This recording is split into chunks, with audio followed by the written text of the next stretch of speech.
नमस्कार साथियों, आपका नमस्ते सनातन पर हार्दिक स्वागत है। दोस्तों, आज हम आपको एक ऐसी चौपाई के बारे में बताएंगे जिसके नियमित जाप से जीवन के सभी कष्ट समाप्त हो जाएंगे तथा आपका जीवन सुखमय और शांतिपूर्ण हो जाएगा। हनुमान जी को कलयुग का देवता माना गया है। वह कलयुग में सबसे जल्दी प्रसन्न होने वाले देवता हैं। उनका स्मरण करने मात्र से ही सारे पाप धुल जाते हैं। इसलिए हनुमान जी को संकट मोचन भी कहा जाता है, जिसका अर्थ है संकट को हरने वाला। दोस्तों, यदि कोई बीमारियों से घिरा रहता है, अनेक इलाज कराने के बाद भी वह ठीक नहीं हो पा रहा है, तो उसे इस चौपाई का निरंतर जाप करना चाहिए। नासय रोग हरै सब पीरा, जपत निरंतर हनुमत वीरा।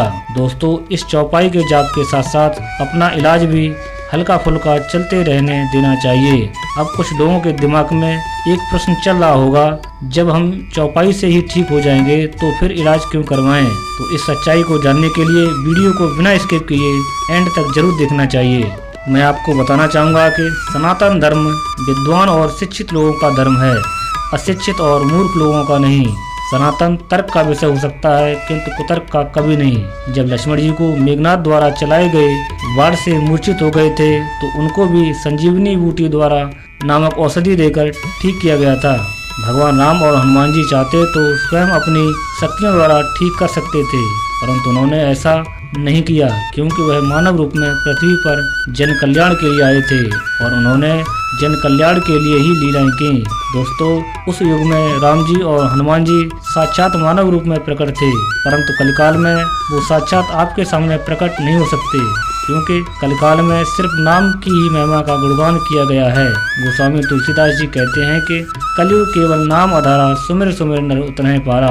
दोस्तों, मेरे कहने का अभिप्राय यह है कि आपको इस चौपाई के साथ साथ अपनी दवाइयाँ भी जारी रखना है।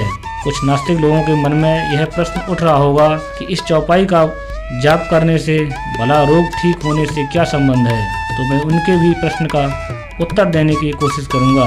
सबसे पहली बात, हनुमान जी शिव का रुद्रावतार हैं और माता सीता की कृपा से अजर और अमर हैं, तो अगर हम उनका स्मरण करेंगे तो निश्चित ही लाभ होगा। ये बात तो हुई आस्तिक अर्थात धर्म में विश्वास करने वाले लोगों के पक्ष में।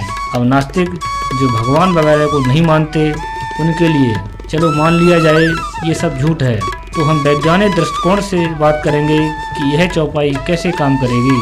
दोस्तों, जब आप इस चौपाई का निरंतर जाप करोगे तो आपके माइंड में जो निगेटिविटी भरी हुई थी या निगेटिव थॉट्स भरे थे, जैसे कि हम कब ठीक होंगे, हमारी लाइफ खराब हो गई, हम मर जाएंगे, हमारा अब क्या होगा, हमारे माँ बाप का क्या होगा, हमारे बीवी बच्चों का क्या होगा, जैसे तमाम विचारों पर रोक लग जाएगी, जो आपकी बीमारी को और बढ़ा रहे थे, अर्थात उसे बूस्ट करने का काम कर रहे थे। अब सोचने का समय न मिलने से उन पर ब्रेक लगेगा और माइंड में जो नेगेटिव पैटर्न बने हुए थे वो भी रिमूव होंगे। अब आपकी बॉडी में एक नई पॉजिटिव एनर्जी का संचार होगा और नेगेटिव एनर्जी समाप्त होने लगेगी, जो आपकी एनर्जी को चूस रही थी।